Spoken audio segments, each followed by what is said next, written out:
Hi everyone, welcome to my particular video. Every year people ask me, sir, CLAT के लिए what is the cutoff? I have seen a lot of YouTube videos coming, a lot of shorts coming where experts, so-called experts are trying to tell you कि CLAT के लिए कुछ cutoff होता ही नहीं है. While to an extent this may be true, let me tell you a general trend that I am seeing this and from past 6 papers, that is CLAT 2020 से लेके 2025 तक का जो ट्रेंड है वो मैं आपसे शेयर करूँगा and I share proofs from CLAT 2025 score card. With scorecards, I'll be talking to you through proofs to tell you what is a safe score. So all that you need is not the cutoff because yes, that's true कि ये हर साल change हो सकता है. अब आप मुझसे पूछोगे हर NLU का स्पेसिफिक कट ऑफ रेंज बताओ. सर मुझे ये बताओ कि शिमला कितने में जा सकते हैं या सर मुझे ये बताओ कि बैंगलोर कितने में जा सकते हैं. ये कहना मुश्किल होगा लेकिन एक सेफ स्कोर फिर भी बताया जा सकता है क्लैट के लिए. और ये कोई बड़ी बात नहीं है, ये लास्ट ईयर भी मैंने किया था. फॉर CLAT 2025 एक बहुत ही लीडिंग चैनल पे I said that 86 marks would be a very safe score. Now 2025 was an easy CLAT. जब CLAT ईजी जाता है तो कट ऑफ यूजली क्या होता है, हाई हो जाता है. तो ईजी कट ऑफ में हाई मतलब ईजी पेपर में हाई कट ऑफ जो होता है उसमें हम रेंज समझने की कोशिश करेंगे कि सेफली एडमिशन कैसे लिया जाता है. And next part that is sir top 5 और टॉप 10 इसके लिए कोई आप नंबर्स बता सकते हैं जो हमें मिनिमम चाहिए, इसके बारे में भी हम आपको बात करेंगे. But before that subscribe to this particular channel and kindly share it with all your CLAT aspirants. Why? Because this was the video you guys were waiting for. And I'll also tell you how to clear the cutoff. What should be the last mile strategy. And everything would be there with proofs in this particular video only. Well, these are some of the scored cards of some of the students that I had taught personally.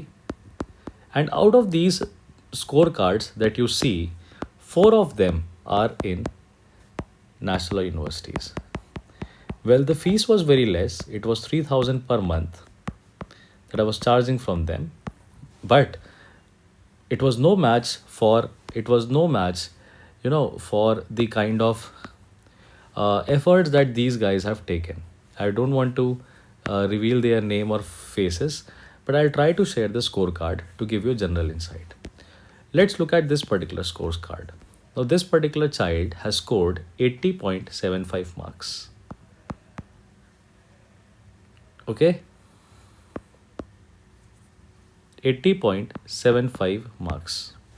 In 80.75 marks, you can see the rank is 2600. So, I'll write that down.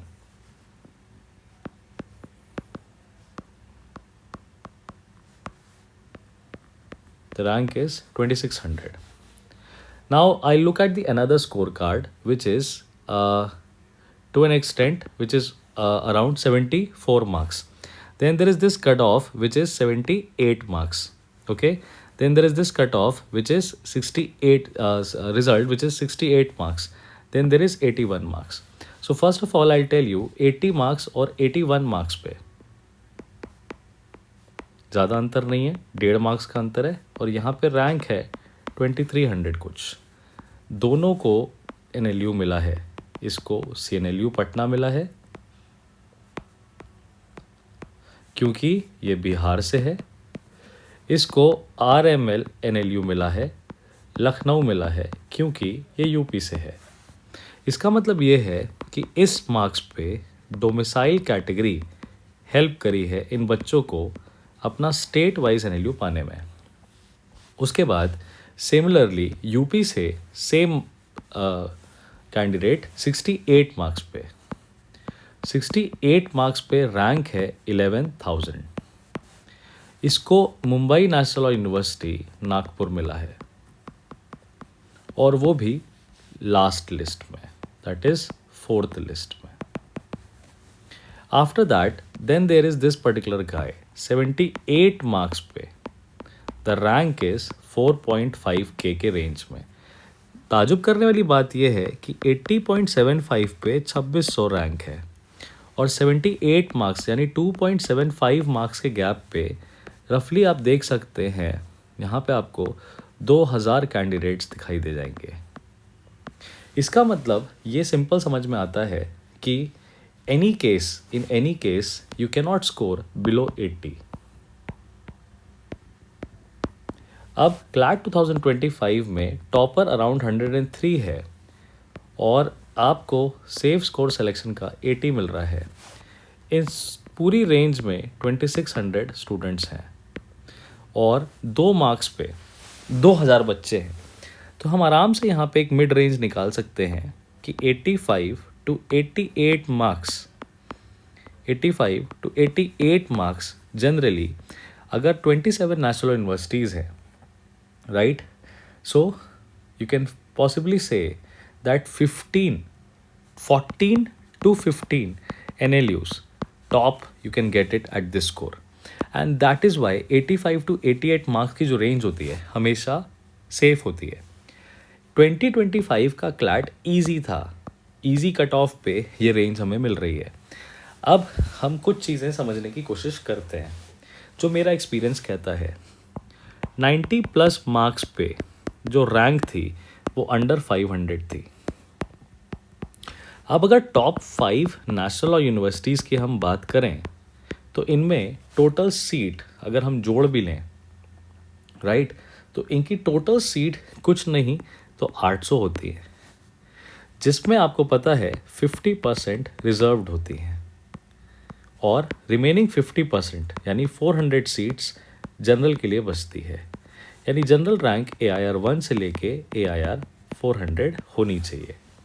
AIR 1 से लेके AIR 400 में जो आप यहाँ पे range देखोगे that you will find to be around this only, which means इस 10 marks में 10 मार्क्स के अंतर पे यानी 100 से लेके 90 के बीच में आपको 500 स्टूडेंट्स मिल जाएंगे और यहाँ पे आपका टॉप 5 NLU का ड्रीम क्रश होगा.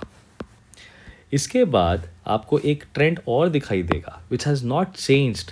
90 से लेके आपको 85 मार्क्स में you will another find 1000 candidates या उससे भी ज़्यादा हो सकते हैं, विच मीन्स दैट यहाँ तक आते आते you will figure out total candidates 1500+ हो चुके हैं. 1500+ कैंडिडेट्स हो चुके हैं. बट जितनी तेज़ी से कैंडिडेट्स बढ़ रहे हैं उतनी तेज़ी से NLU की सीट्स नहीं बढ़ेंगी. Are you getting me? And that is why यहाँ पे आपको दिखाई देगा कि टॉप 10 NLUs तो पक्का है पैक्ड हो जाएंगे. कैटेगरी वाइज रैंक में आप फिगर आउट करिए 2 चीज़ें. पहला EWS category. EWS category 68 marks पे भी अंडर 1000 है. इसीलिए आप समझिएगा प्रेफरेंस ऐसे कैंडिडेट को प्रेफरेंस मिला है, ऐसे कैंडिडेट को प्रेफरेंस मिला है EWS सीट पे. ये जनरल रैंक की वजह से नहीं सेलेक्ट हुआ, ये कैंडिडेट सेलेक्ट हुआ अपने EWS रैंक की वजह से. तो ये इम्पॉर्टेंट है कि कैटेगरी का बेनिफिट लेने से भाई फ़ायदा तो होता है, मतलब लेना चाहिए. यहाँ पे आप देख सकते हैं 2 कैटेगरीज हैं, NRI स्पॉन्सर्ड और EWS. 78 मार्क्स पे EWS कोटे पे पक्की बात है नेशनल यूनिवर्सिटी मिल ही जाएगी. और मैं आपको एक इंटरेस्टिंग चीज़ और बताता हूँ.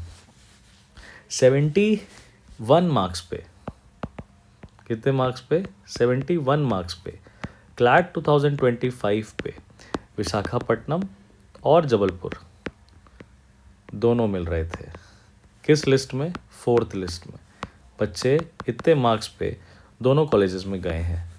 यानी 71 मार्क्स पे भी लोअर टीयर NLUs खाली जाते हैं और आपको ईजिली मिल सकते हैं. तो कैच क्या है सर कि भाई मेहनत क्यों करें? देखो ये जो लोअर टीयर NLUs मिले हैं ये फर्स्ट चॉइस नहीं थे और ये बच्चे ड्रॉप ले सकते थे, लेकिन उन्होंने दे चूज़ नॉट टू। अब सिंपल सा लॉजिक हमें ये कहता है कि अगर हमारा ड्रॉप ईयर है और हम फर्दर ईयर इन्वेस्ट नहीं कर सकते, तो क्लैट में हमें मिनिमम स्कोर 80 तो लाना ही पड़ेगा, राइट।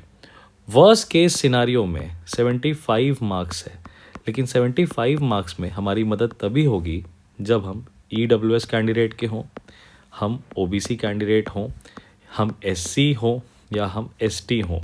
SC ST का तो इतने मार्क्स पे सिंगल डिजिट कैटेगरी रैंक आ सकती है, और अगर आप EWS और OBC कैटेगरी में हैं तो मेरा एक्सपीरियंस कहता है कि 90 मार्क्स पे आप इन कैटेगरीज के #रैंक 1 भी हो सकते हैं, बिल्कुल हो सकते हैं। इसीलिए आपको ये कैसे करना है, 80 मार्क्स कैसे स्कोर करना है, फंडा बहुत क्लियर है, हमेशा से रहा है, हमेशा से मैंने स्टूडेंट्स को यही चीज़ बताई है, और ये चीज़ चेंज नहीं हुई है। आप बहुत ध्यान से सुनिएगा अब जो मैं आपको बताने वाला हूँ। हमारे क्लैट के पेपर में 2 कंपोनेंट्स होते हैं, एक 80 क्वेश्चंस का कंपोनेंट होता है, दूसरा 40 क्वेश्चंस का। ये जो 80 क्वेश्चंस का ये होता है, ये कम्प्लीटली कॉम्प्रिहेंशन बेस्ड होता है। इस 80 क्वेश्चंस के लिए हमारे पास क्लैट के पेपर में 90 मिनट्स होते हैं। और अब हम क्या भूल जाते हैं एग्ज़ाम वाले दिन कि ये वाला पोर्शन काफ़ी स्कोरिंग होगा, तो यहाँ पे हमारे को स्कोर करना रहता है 65 मार्क्स। ये 65 मार्क्स निकालने के लिए आपके पास लीगल सेक्शन है, लॉजिकल सेक्शन है और इंग्लिश सेक्शन है। अब 65 मार्क्स का मतलब ये है कि मैं आपसे कह रहा हूँ कि 20, 20 और 25। अब इसमें आपको एक चीज़ दिखाई देगी कि ये करना तो इजी है, ये दोनों करना काफ़ी डिफ़िकल्ट हो जाता है। तो इसका मतलब ये है कि अगर आपने लीगल सेक्शन में लेटस से 27 मार्क्स स्कोर कर लिए, तो आप यहाँ पे 19 कर सकते हैं। यहाँ पे अगर आपने 29 मार्क्स स्कोर कर लिए, तो यहाँ पे आप 18 भी कर सकते हैं। कुल मिला के आप इतने 65 स्कोर तक पहुँच जाएंगे। और ट्रस्ट मी, ये करना काफ़ी इजी होता है, ये ओवरऑल करना इजी होगा। ओके, सो आप किसी भी ब्रैकेट में हो सकते हैं, आपको 65 मार्क्स तक पहुंचना है। दूसरा होता है 40 क्वेश्चंस। इससे ज़्यादा ग्रैन्युलर एनालिसिस कोई नहीं दे पाएगा आपको, क्लैट के फाउंडर्स भी नहीं दे पाएंगे, क्लैट कंसोर्शियम के फाउंडर्स भी नहीं दे पाएंगे। ये जो सेक्शन है यहाँ पे आपको जीके और क्यूटी होता है। अब देखिए ये कैसे हेल्प करते हैं। क्यूटी जिसका स्ट्रॉन्ग है वो आराम से 10 मार्क्स निकाल लेगा।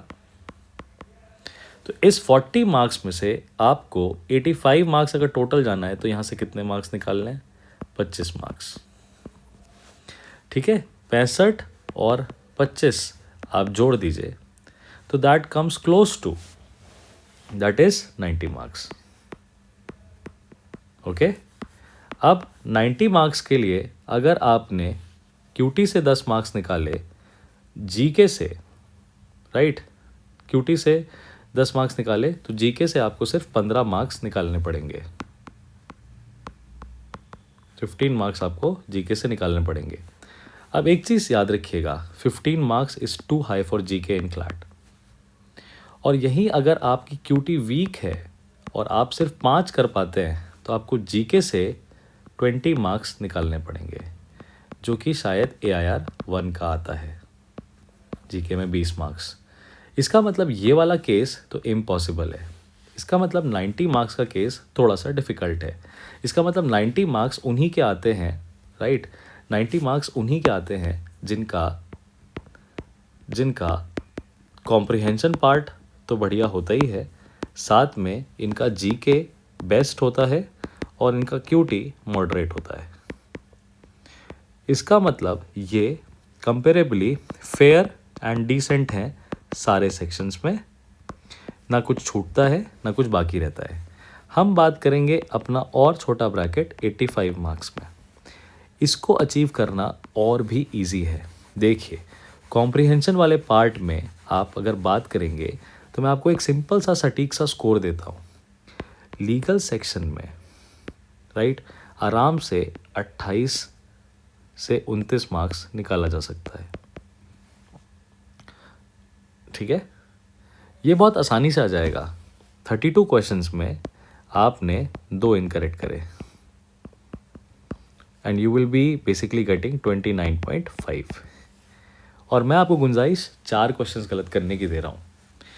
इंग्लिश और लॉजिकल में मिला के आप यहाँ से 36 मार्क्स निकालिए, 36 मार्क्स आपको निकालने हैं। तो अब अगर आप जोड़ देंगे इन दोनों को तो रफली आप 65 टू 66 मार्क्स निकाल लेंगे। इसके बाद क्यूटी और जीके में वेरिएशन समझिएगा। क्यूटी अगर स्ट्रॉन्ग है तो 10 मार्क्स आ जाएगा यहाँ पे, और इस दोनों सेक्शन से आपको अब सिर्फ निकालने हैं 20 मार्क्स। कितने मार्क्स? 20 मार्क्स। ये 20 मार्क्स निकालने का फंडा बड़ा सिंपल है। 10 मार्क्स जीके से, 10 मार्क्स क्यूटी से। जीके में 10 मार्क्स लाना इजी है, क्यूटी में 10 मार्क्स लाने के लिए क्यूटी आपका स्ट्रॉन्ग होना चाहिए। अब समझ में आया क्यूटी का इंपॉर्टेंस। अब अगर मान लीजिए क्यूटी स्ट्रॉन्ग नहीं है तो क्यूटी में एक केसलेट तो सॉल्व करनी ही पड़ेगी, 5 मार्क्स, और फिर यहाँ से आपको निकालना पड़ेगा 15 मार्क्स। बिकॉज अगर क्यूटी स्ट्रॉन्ग नहीं है तो जीके तो स्ट्रॉन्ग होना ही पड़ेगा। ड्रीम आप देख रहे हैं टॉप 10 नेशनल यूनिवर्सिटीज़ का, उसके लिए इतनी मेहनत करनी है। जैसे ही आपने अगर मान लो क्यूटी अटेम्प्ट ही नहीं करी, अब प्रेशर आएगा जीके में 20 मार्क्स निकालने का, आप नहीं निकाल पाएंगे। आपके अराउंड 13 से 14 मार्क्स आएंगे, और 13 से 14 मार्क्स सिर्फ ऐड करिए, जहाँ पे हमें 20 मार्क्स ऐड करने थे, यानी आपका स्कोर खिसकेगा 80 से 78 की रेंज में। और रैंक मत भूलिएगा, 80 पे 2600 है, 78 पे 4500। आप समझ रहे हैं? 2 मार्क्स का जो आप एरर कर देंगे, 5 मार्क्स का जो आप एरर कर देंगे, कहाँ पे?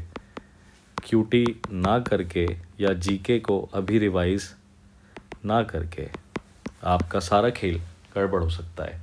तो इतनी इम्पॉर्टेंस होती है इन सब सेक्शंस की। हमारे स्टूडेंट्स को जिनको अभी पढ़ाया है मैंने एलपीटी इंदौर में, उनको इस चीज़ का एनालिसिस आई होप है, वो ये समझते हैं, इसीलिए 85 मार्क्स की तैयारी वो कर रहे हैं। अब भाई ये सारी मिथ, सारी चीज़ें बस्टेड है। मैं तुमको बता दिया हूँ यहाँ पे with proofs, with last year results, authentic results, कि ये इस तरह का मोमेंटम आपको देखने को मिलता है। इससे ज़्यादा ग्रैनुलर एनालिसिस नहीं कर सकता। पिछले 6 साल के क्लाट के पेपर में ये सच कभी ख़त्म नहीं हुआ है। और जब पेपर डिफ़िकल्ट आता है तो टॉपर स्कोर करता है 101, जब पेपर इजी आता है टॉपर स्कोर करता है 108। इससे कुछ फ़र्क नहीं पड़ता। जो लोअर रेंज के स्टूडेंट्स हैं वो सिमिलरली परफॉर्म करते हैं।